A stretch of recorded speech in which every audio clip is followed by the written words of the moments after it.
shop each and every day. When I pray. Yeah, what kind of fish do you want? I want tilapia and electric. Okay. Amaka, also got a shopping. Did he say I get tilapia and electric fish? Okay, is coming. Do you people also sell cars? Yeah. Okay, we also sell cars. Yeah, what kind of car do you? This is the perfect example of what an Igbo businessman is. The Igbo tribe is pretty much synonymous with business, and it's only befitting. We've had Nigeria's earliest millionaires such as K.O. Mbadiwe and Louis Odemegu Ojukwu's father.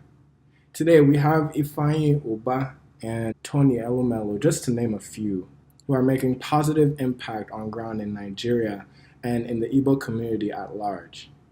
I'd like to see more people who are engaged in businesses that boost the economy and positively impact the Igbo community as a whole. Amara Makage, mana containam na high sea. My name is Obinna Okani.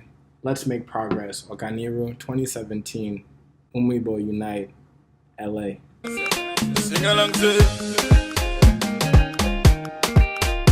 Whether money don't come again, bracket today, yeah, so